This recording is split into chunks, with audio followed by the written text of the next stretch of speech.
Hey, what's going on, everyone? This is Peter Jennings, and I go by CSURAM88 across the daily fantasy industry, and I'm excited to be back again at Fantasy Labs doing another lineup review. Going to be reviewing the 5K on both DraftKings and FanDuel, as well as the DraftKings Millionaire Maker. It was a really fun week, had some big sweats, and really happy that the year started off well. So it was for week 17, which was on January 1st of 2017, so the first day of the new year, and pretty pleased with the thought process and the plays that I made this week. So let's dive into the 5K over on FanDuel, and you'll see here, looking at my team, I had Matt Ryan, then I had David Johnson, he was 67.9% owned, and obviously a brutal injury at the time, and was fearing the worst for David Johnson in the injury, but fortunately he just sprained his MCL and doesn't require surgery. So happy that David Johnson's going to be okay. He was definitely a joy to watch this year. I went with Rex Burkhead, who I got at 10.7% at the stone minimum. Felt pretty good about this play. Used a lot of Jacquizz Rodgers and cash, but mixed in Burkhead and McKinnon as well. Then I went with a stack of the game with Julio, Michael Thomas, and Brandon Cooks. So pretty big core of mine this week was stacking that game. I really thought that was the optimal play, given that the really high total, the game mattered. It was indoors. There's just a ton of stuff that I liked about this game. So Brandon Cooks was a bust, but that is what it is. Played Zach Ertz at the tight end position, who was a critical player you needed at the tight end if you wanted to have a good shot at winning tournaments. Unfortunately, I did. I did play a lot of Kelsey, who busted, who was the most heavily owned tight end, which we'll review in a second. And then I went with Cairo Santos and the Chiefs D.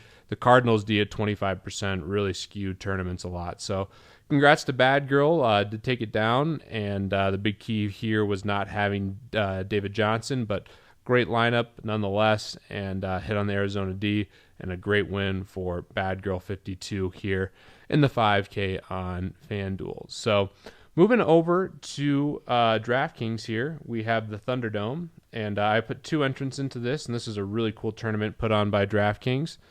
You'll see here it had some really nice prizes, and certainly was a fun tournament to compete in.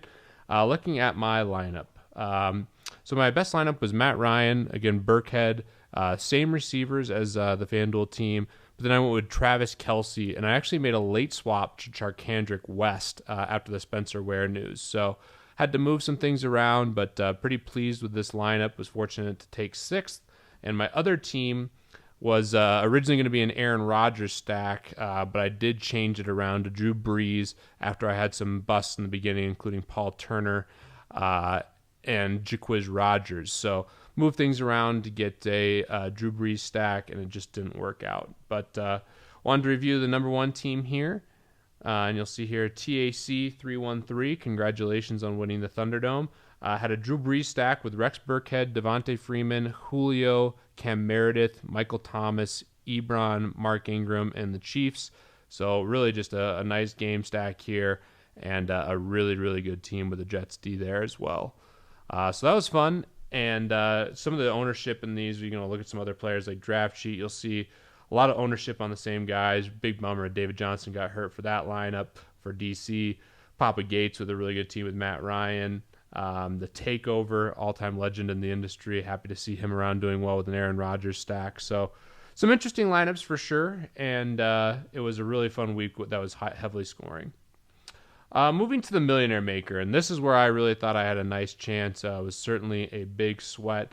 If you look here at my teams, I did make 150 teams on Fantasy Labs, and had a really good week in this tournament. Had some really high scores and felt like I was on the right group of guys.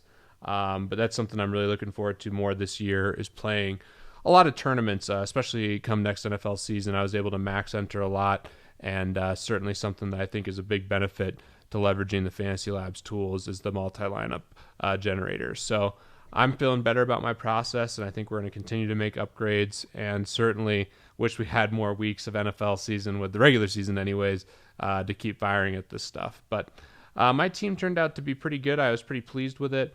My best team, I had Drew Brees, Rex Burkhead, Jerick McKinnon, Julio, Golden Tate, Michael Thomas, Zach Ertz, Kyle Rudolph, and the Vikings defense. And Golden Tate at halftime had already caught a touchdown. I was really in position to win if he had a great half, and the Packers didn't do a ton. So pretty live, which was fun, and really feel good about the process with a lot of these guys. The one thing I would say about this lineup in general, it's probably not best to go a running back and tight end from the same team, but I got both of them at low ownerships, and I was pretty bullish on the Vikings in general, just because they had a relatively high team total at home against the Bears, who are pretty depleted, with Matt Barkley, who was turnover prone. So I was really just hoping to capitalize on touchdowns with Rudolph and McKinnon. But some other teams that were really good, obviously, to take a look here at the winner. Big time congrats to Jay Buhrink. Probably butchering the pronunciation there badly, but I've heard really positive things, and he said some great things just in general about his process, and big time congrats. Played Matt Ryan, Devontae Freeman, Mark Ingram, Geronimo Allison, who caught the big touchdown at the end, Julio Jones, Michael Thomas, Zach Ertz, Charkandrick West, and the Cardinals defense. So great team. You see a lot of other familiar names up here. Some big guys made some runs at it, including Ray Hope, who had a great team. So it was a really fun tournament to compete in, and bummed the regular season is over, but certainly was a fun year. Hope you guys had a great football season and are looking forward to the playoffs. And obviously there's a lot still going on in the DFS world. We got golf starting back up again, which is exciting. NBA, NHL, and baseball will be here sooner than you know. So pretty exciting times, and as always, hoping to see success from you guys, and always looking to see more Fantasy Lab subscribers at the top of the leaderboard.